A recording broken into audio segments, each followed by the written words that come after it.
Hello everyone, pathfinder platform में आपका स्वागत है। आज के इस पर्टिकुलर वीडियो के अंदर हम एक बहुत इंपॉर्टेंट टर्म के बारे में समझेंगे। प्रीपेड पेमेंट इंस्ट्रूमेंट्स क्या होते हैं इसके बारे में समझेंगे। हम ये भी समझेंगे कि आरबीआई की कमेटी ने अभी प्रपोज करा है कि डिपॉजिट इंश्योरेंस जो है पीपीआईज को एक्सटेंड कर देना चाहिए। तो ये डिपॉजिट इंश्योरेंस क्या होता है ये पता चलेगा इस वीडियो के अंदर आपको। और इसी के साथ साथ एक बहुत इंपॉर्टेंट ऑर्गेनाइजेशन है DICGC, deposit insurance credit guarantee corporation, इसके बारे में भी हम डिटेल में अंडरस्टैंड करेंगे। तो आइए समझते हैं इस वीडियो को। देखिए, आपने कभी मेट्रो के अंदर ट्रेवल करा होगा और मेट्रो के अंदर ट्रेवल करते हुए अगर आपके पास मेट्रो का कार्ड होगा तो बहुत ही कन्वीनियंटली आप ट्रेवल कर जाते हैं। उसमें क्या होता है, उसमें आपको पहले से पैसा स्टोर करा के रखना पड़ता है और फिर आप सिर्फ उसको स्कैन करेंगे या फिर कार्ड को स्वैप करेंगे और आपका मेट्रो के अंदर आपका टिकट जो होगा वो ऑटोमेटिकली कट जाएगा। तो this is known as what, this is known as PPI. ये पीपीआई है। अब आपको इससे रिलेटेड एक और एग्जांपल मैं आपको देता हूं। अमेजॉन पे के अंदर आपने यूज करा होगा अमेजॉन पे को। कोई भी जो पैसा होता है वो आप अपने बैंक से अमेजॉन पे के अंदर डालते हैं और अमेजॉन पे के अंदर डालते हैं, उसको एक तरह से वॉलेट की तरह आप यूज करते हैं, सेम जैसे कि पेटीएम वॉलेट को अपन यूज करते हैं। तो ये एक ऐसे इंस्ट्रूमेंट हो गए जिसके अंदर आपने पहले से पैसा स्टोर कर रखा है और उससे आप कुछ फाइनेंशियल सर्विसेज या फिर फाइनेंशियल ट्रांजेक्शन आप उससे करते हैं। जैसे जो भी मनी वॉलेट हैं जो आप यूज करते हैं, जैसे ओला मनी हो गया, अमेजॉन पे हो गया, पेटीएम वॉलेट हो गया, जैसे मैंने आपको बताया डीएमआरसी का कार्ड हो गया, तो ये सारे के सारे कहलाते हैं प्रीपेड पेमेंट इंस्ट्रूमेंट। तो I hope this is clear to everyone. तो यहाँ पर देखिए, PPIs are the instrument that facilitates the purchase of goods and services, conduct of the financial services and enable remittance facilities among others against the money stored in them। उनके अंदर कुछ पैसा store है और उससे आप ये सारे काम कर सकते हैं। ये कार्ड भी हो सकते हैं या फिर वॉलेट भी हो सकता है। आप देख सकते हैं स्मार्ट कार्ड्स, जैसे मैंने डीएमआरसी का एग्जांपल आपको दिया, online accounts, online wallets, strip cards, paper voucher. Paper voucher जैसे आपने कभी सोडेक्सो का कूपन यूज करा होगा, सोडेक्सो को कूपन आप देते हैं उसको, तो वो एक पेपर है, पेपर वाउचर है, पर वो आपको 100 रुपए की चीज दे देगा। ठीक है, तो क्योंकि उसके अंदर पहले से 100 रुपए स्टोर्ड है, इस तरह से ये सोडेक्सो के कूपन वर्क करते हैं। इस तरह से पीपीआई जो है वो वर्क करते हैं। तो पीपीआई जो होते हैं, इसके बारे में आपको कॉन्सेप्ट समझ में आया। I hope this is clear to everyone. तो देखो, PPI can be loaded, reloaded, बार बार में उसमें पैसे डाल सकते हैं, कैश पैसा डाल सकते हैं, debit to the bank account कर सकते हैं, या फिर और क्रेडिट अंदर डेबिट कार्ड से उसके अंदर पैसा अपन डाल सकते हैं। आरबीआई ने इसकी एक लिमिट सेट कर रखी है कि कोई भी पीपीआई होगा तो उसके अंदर 50,000 पर मंथ से ज्यादा आप पैसा नहीं डाल सकते। तो पेटीएम वॉलेट आप यूज करते हैं, अमेजॉन पे यूज करते हैं, उसके अंदर 50,000 रुपए से ज्यादा आप पर मंथ नहीं डाल सकते। अब ये समझते हैं कि ये पीपीआई जो है ना, उनको किसने कौन इशू करता है इन पीपीआईज को। तो देखिए, पीपीआईज को जो इशू करते हैं वो बैंक और नॉन बैंक एंटिटी दोनों कर सकते हैं। जैसे हम एग्जांपल दें आपको, जो ये पेटीएम वाला पीपीआई है, ठीक है, इसके अंदर payment post, Paytm post payment bank जो है वो यहाँ पर ये इशू करता है इस पीपीआई को, राइट। इसी तरह से अमेजॉन पे का कोई बैंक नहीं है तो ये नॉन बैंक एंटिटी इसको इशू करती है, राइट। तो बैंक और नॉन बैंक एंटिटी दोनों इशू कर सकती है, बट इसके लिए पहले अप्रूवल चाहिए होगा आरबीआई का। तो इस तरह से हम समझ सकते हैं कि एक बैंक और नॉन बैंक दोनों एंटिटी पीपीआई को इशू कर सकती है, बट प्रायर अप्रूवल चाहिए आरबीआई का। This can be asked in the examination. Second important thing is that 9 नवंबर 2022 तक अगर हम देखें तो 58 बैंक्स ऐसे हैं जिसके अंदर आप इन बैंक्स के नाम देख सकते हैं। Airtel payment bank, Airtel money, ठीक है, ये एक वॉलेट हो गया, राइट, तो that is PPI. Axis bank, bank of Baroda, इन सब बैंकों ने अपना क्या कर रखा है, अपना इशू कर रखा है पीपीआईज, ठीक है। इसी तरह से अगर हम देखें मई 30 तक की डेट तक अगर हम देखें तो 33 नॉन बैंक पीपीआईज हैं। जैसे मैंने आपको बताया अमेजॉन पे, डीएमआरसी, ये भी किसी बैंक से रिलेटेड नहीं है। ये डीएमआरसी मतलब दिल्ली मेट्रो रेलवे कॉर्पोरेशन ने जो है अपना कार्ड इशू करा है, वो नॉन बैंक एंटिटी है, तो नॉन बैंक पीपीआईज उसको बोला जाता है। I hope this is clear. अब ये करंट अफेयर्स में क्यों है, क्योंकि आरबीआई ने अभी एक प्रपोज करा है, रिकमेंडेशन दी है, एक कमेटी की रिकमेंडेशन है, आरबीआई कमेटी की रिकमेंडेशन कि डिपॉजिट इंश्योरेंस को कवर करना चाहिए, पीपीआईज को भी कवर करना चाहिए डिपॉजिट इंश्योरेंस को, राइट। तो ये क्या चीज है ये अपन इसके अंदर समझेंगे, but before that I want to let you know that you are at Pathfinder platform और अग्निपथ बैच में आप यहाँ पर रजिस्ट्रेशन करवा सकते हैं। 7,999 रुपीज के अंदर यहाँ पर रजिस्ट्रेशन होगा, जिसके अंदर आपको सब कुछ मिलेगा। 900 प्लस आवर्स का लाइव क्लासेस रहेगा, ठीक है। इसके साथ साथ आप देख सकते हैं कॉम्प्रिहेंसिव कवरेज रहेगा प्रीलिम्स, मेंस और इंटरव्यू का। 40 test for the prelims and 10 test for the mains examination will be there.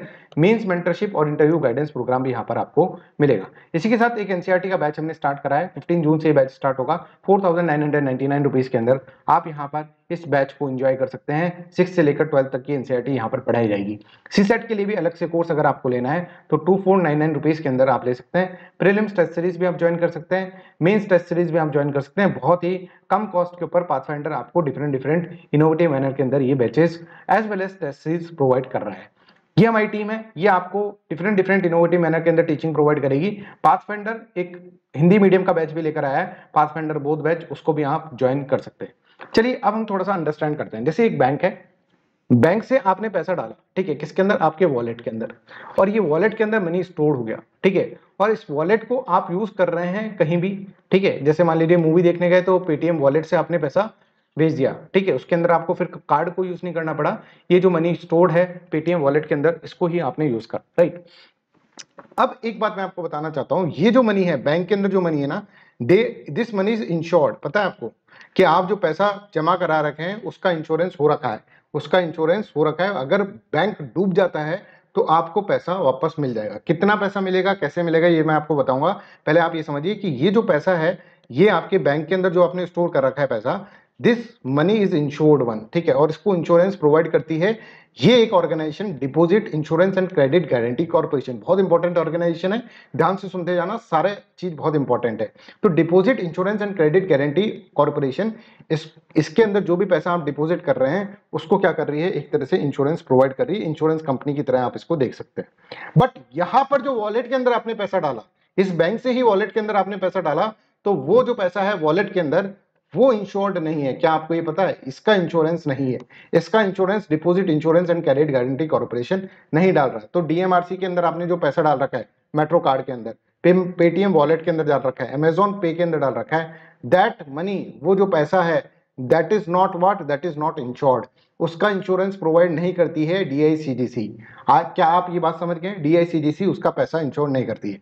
अच्छा, बैंक के अंदर जब अपन ने पैसा डाल रखा है तो उसको कैसे इंश्योरेंस करती है, ये अपन इसके अंदर समझ लेते हैं। तो यहां पर समझो, पहले डीआईजीसी के बारे में, सीजीसी के बारे में समझ ले। होली ओन सब्सिडरी है आरबीआई की, ठीक है, तो आरबीआई का कंप्लीट कंट्रोल है इसके ऊपर, और फाइनेंशियल सिस्टम के ऊपर जो को स्टेबिलिटी प्रोवाइड करने के लिए ऑर्गेनाइजेशन बनाई गई है, जिसके अंदर ये इंश्योरेंस प्रोवाइड करती है। बैंक्स को इंश्योरेंस प्रोवाइड करेगी, जो भी डिपॉजिटर का पैसा है उसके ऊपर इंश्योरेंस प्रोवाइड करती है। इससे स्मॉल डिपॉजिटर का पैसा जो होगा वो बचा रह जाएगा। यहाँ पे स्मॉल क्या लिखा हुआ है ये भी मैं आपको इसके अंदर बताऊंगा, पर पहले आप ये समझिए, सभी बैंक जैसे कमर्शियल बैंक्स हैं, जैसे local area banks, payment bank, small finance bank, regional rural bank, cooperative banks, ये सभी जो कि लाइसेंस्ड है आरबीआई के द्वारा, ये सारे के सारे डीआईसीजीसी के अंडर में आते हैं, और इसके अंदर जो भी पैसा होता है वो इंश्योर्ड होता है। अब इसके अंदर दो टर्म है, deposit insurance and credit guarantee. तो डिपॉजिट इंश्योरेंस क्या होता है, देखिए, इट इज डिपॉजिट इंश्योरेंस अगर हम देखें, it is protection cover against the losses occurring to a bank deposit if a bank fails financially and has no money to pay its depositor and has to go into the liquidation। तो इसका मतलब समझ गए, bank ने अपने हाथ खड़े कर दिए कि भैया मेरे पास पैसा नहीं है, अब मैं आपका पैसा नहीं दे सकता। मान लीजिए आपने इस बैंक के अंदर एक्स अमाउंट का मनी डिपॉजिट करा रखा है, तो क्या आपका पूरा मनी गायब हो जाएगा? नहीं, डीआईसीजीसी आपको कुछ पैसा इंश्योर कर रखा है इसके अंदर, और वो आपको इसके अंदर प्रोवाइड करेगी। अब कितना पैसा आपको मिलेगा ये मैं आपको इसके अंदर बता देता हूँ। मान लीजिए आपने इस बैंक के अंदर 5 लाख रुपए जमा करा रखे, ठीक है, 5 लाख रुपए जमा करा रखे, और 5 लाख रुपए के ऊपर इंटरेस्ट आपको मिल रहा है, मान लीजिए 50,000 रुपए का इंटरेस्ट आपका बकाया है। पर बैंक हाथ खड़े कर देता है कि भैया मैं हो गया डिसॉल्व, ठीक है, मैं लिक्विड हो रहा, मैं इंसॉल्वेंट हो रहा हूं क्योंकि मेरे पास पैसा नहीं बचा है।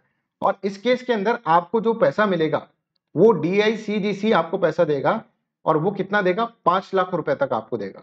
मतलब डीआईसीजीसी आपको मैक्सिमम 5 लाख रुपए ही दे सकता है, चाहे आपने कितना भी पैसा जमा कराया हो। अगर मान लीजिए आपने 1 लाख रुपए जमा कराया है तो आपको 1 लाख रुपए मिल जाएगा। अगर आपने 10 करोड़ रुपए जमा कराया है तो आपको 5 लाख रुपए मिलेगा। अगर आपने 100 करोड़ रुपए भी जमा कराया तो सिर्फ और सिर्फ आपको 5 लाख रुपए की आपका इंश्योरेंस रहता है बैंक में, जब बाकी सारा पैसा आपका डूब जाएगा। I hope this is clear to everyone. तो 5 लाख तक का इंश्योरेंस प्रोवाइड कर रहा है डीआईसीजीसी, डिपॉजिटर्स ने जो पैसा जमा करा रखा है बैंक में उसको। अब क्या इसके लिए इंश्योरेंस कवरेज के लिए आप यहाँ पर देखिए कि ये इंश्योरेंस का समझ में आ गया आपको। क्रेडिट गारंटी का मतलब it is guarantee that often provide for a specific remedy to the creditor if the debtor does not return, अगर डेटर ने, जैसे बैंक ने अगर हमारा पैसा रिटर्न नहीं कराया तो ये एक तरह से क्रेडिट गारंटी देता है DICGC। अब देखो इसके अंदर क्रेडिट गारंटी कितने की देती है, 5 लाख रुपए की क्रेडिट गारंटी इसके अंदर दी जाती है, इंश्योरेंस कवर किया जाता है। इसके अंदर प्रिंसिपल भी आ गया और इसके अंदर इंटरेस्ट भी आ गया। तो DICGC क्या करेगा, DICGC जैसे ही कोई बैंक मान लीजिए लिक्विडेट होता है, ठीक है ना, और कोई भी मॉरेटोरियम इंपोज कर दिया जाता है आरबीआई के द्वारा बैंक के ऊपर, मॉरेटोरियम मतलब बैंक के पूरे राइट्स आरबीआई ने अपने अंडर में ले लिए हैं, तो विद इन 45 डेज के अंदर bank being put under the moratorium the DICGC would collect all the information, सारी इंफॉर्मेशन डिपॉजिट अकाउंट का लेगा और नेक्स्ट 45 डे के अंदर ये इंफॉर्मेशन रहेगा कि कितने लोगों को पे करना है, विद इन मैक्सिमम 90 डेज के अंदर उसको उन सबको पे करना है। जैसे मैंने आपको बताया कि इसके लिए बैंक का मनी डिपॉजिट एक तरह से इंश्योरेंस हुआ है, तो बैंक को यहां पर क्या करना पड़ेगा, प्रीमियम देना पड़ेगा DICGC को। देखो premium is paid by the bank, bank premium paid करता है DICGC को, जिससे कि इंश्योरेंस प्रोवाइड हो उसके डिपॉजिटर्स के पैसे का, और insured banks pay advance insurance premium to the corporation semi annually दिया जाता है within 2 months from the beginning of each financial half year based on their deposit as at the end of the previous half year. ठीक है, तो इस तरह से उसके अंदर पहले से प्रीमियम यहाँ पर जमा करा दिया जाता है। और प्रीमियम के भी रेट मैं बताऊं तो यहाँ पर प्रीमियम का रेट जो है अगर आप देखेंगे 12 पैसा लग रहा है 100 रुपए पे, हर 100 रुपए पे 12 पैसा लगता है, एंड लिमिट ऑफ 15 पैसा हैज बीन इम्पोज्ड, कि लिमिट जो है वो 15 पैसा का इम्पोज है कि इससे ज्यादा वो पैसा इंश्योरेंस के अंदर नहीं ले सकते। तो DICGC हर 100 रुपए के ऊपर 12 पैसा इंटरेस्ट लेता है बैंक से, और उसका जो 5 लाख रुपए तक का मनी है वो इंश्योर्ड कर देता है। इन केस की बैंक लिक्विडेट होता है तो वो जो पैसा होगा वो किसको दिया जाएगा, डिपॉजिटर्स को दिया जाएगा, डिपॉजिटर्स का पैसा जो है वो इंश्योर्ड है। इसी को करना चाहते हैं कि जैसे मैंने आपको बताया PPIs के अंदर ये फैसिलिटी प्रोवाइड नहीं है, तो PPIs के अंदर भी ये फैसिलिटी प्रोवाइड हो, ऐसा प्रपोज कराया आरबीआई की कमेटी ने, ऐसा रिकमेंडेशन करा है। I hope this is clear to everyone, each and every concept आपको क्लियर हो गया होगा। DICGC क्या है ये आपको पता चल गया होगा, PPIs क्या है ये आपको समझ में आ गया होगा। ये वीडियो आपको कैसा लगा प्लीज कमेंट सेक्शन के अंदर बताएं, और अगर ऐसे ही और भी वीडियोस बनाने हैं तो आप मेरे को टॉपिक बताएं, इकोनॉमिक्स के टॉपिक्स या फिर इंटरनेशनल रिलेशंस या कोई भी टॉपिक आप मेरे को बताएं, मैं उसके ऊपर आपको अच्छा सा वीडियो एक बना कर दूंगा। So that's all for today's class, thank you so much, bye bye, take care and have a nice day.